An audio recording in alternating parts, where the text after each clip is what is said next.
गाय है।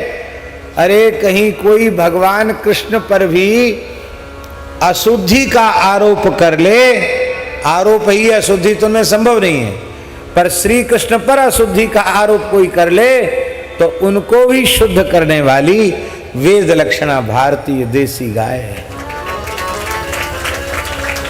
भगवान बालकृष्ण को गोष्ठ में लाया गया। गोमूत्रेण स्नापयित्वा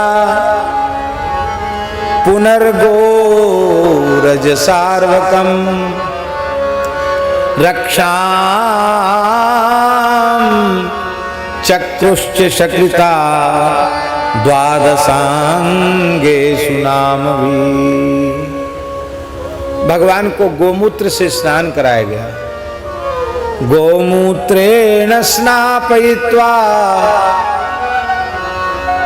भगवान के श्रीअंग में गोबर का लेप किया गया। पुनर्गो रजसा, गोखुर रज, गोष्ठ की रज भगवान के श्रीअंग में लगाई गई। और शकृत माने होता गोमय, गोबर, गोबर भगवान के श्रीअंग में लगाया और गोपुच्छ लेकर झाड़ा। जयपुर में एक प्रेमी के यहां हमने ऐसा चित्र देखा था, प्राचीन चित्र। उसको हम उसकी प्रतिलिपि मलुकपीठ में लाए भी थे, कहीं रखा होगा। तो पद्मा गाय है और यशोदा जी गाय के पूंछ की तरफ बैठी हैं, गैया खड़ी है, रोहिणी जी खुजौरा कर रही हैं, पूर्णमासी जी मंत्र बोल रही हैं, गोपियां खड़ी हैं और बालकृष्ण गोद में मैया की बैठे हैं। गोबर गोमूत्र गोरज से लेप भगवान के श्रीअंग का है। इतनी प्यारी किसी प्राचीन चित्रकार ने छवि बनाई और पूंछ से झाड़ा लगाया जा रहा ठाकुर जी को।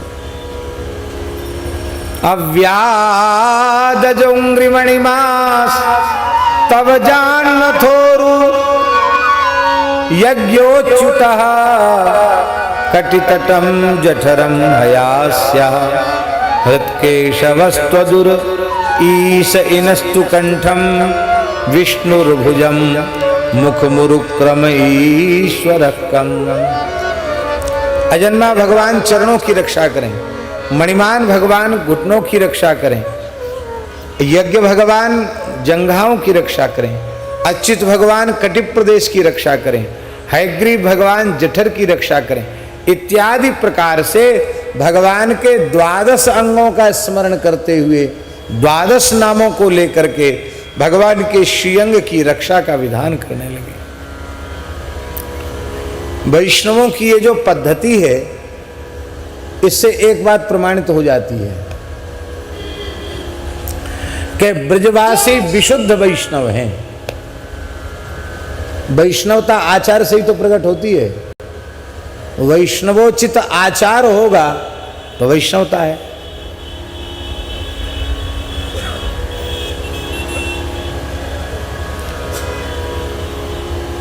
यदि वे अनन्य शरणागत भक्त न होते तो और किसी तंत्र मंत्र से झाड़ फूक लगाते और किसी देवी देवता का नाम लेकर झाड़ फूक करते, लेकिन केवल भगवान नामों से श्रीअंग की रक्षा का विधान कर रहे हैं। ये है ब्रजवासियों की विशुद्ध वैष्णवता। क्या कहें।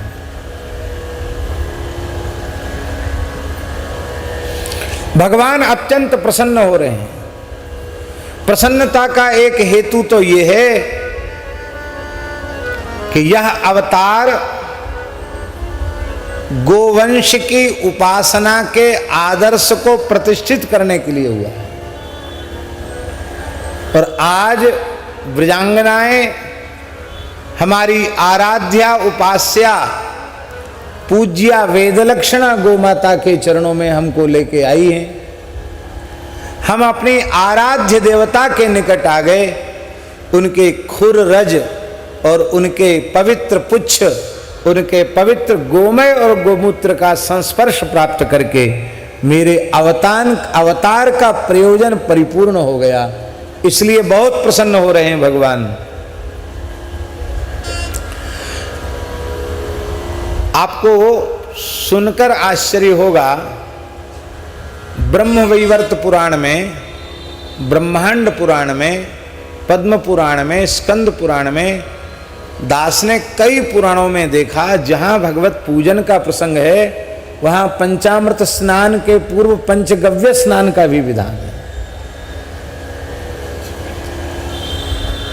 अब धीरे धीरे पंचगव्य के स्नान का विधान लुप्त जैसा हो रहा है। पंचगव्य के प्रयोग के बिना कर्मार्हता ही प्राप्त नहीं होती। पूज्य यज्ञाचार्य जी विराजमान हैं।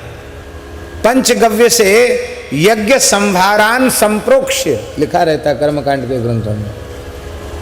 यज्ञ संभार का पंचगव्य से प्रोक्षण करने के बाद तो यज्ञ के योग्य होता है। यजमान और आचार्य दोनों ही पंचगव्य प्राशन करते हैं, तब आचार्य में आचार्यत्व का आधान होता है। ऋत्विक में ऋत्विज कर्म करने की ऋत्विक कर्म करने की योग्यता आती है और यजमान में यजन करने की योग्यता संपादित होती है। हमारे यहाँ कोई भी पूजा पद्धति बिना पंचगव्य के संभव नहीं है। अब पंचगव्य हो रहा है, रोज बन रहा है? नहीं बन रहा है।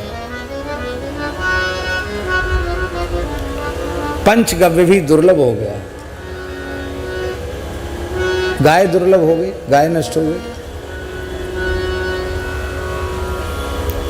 भगवान की प्रसन्नता का दूसरा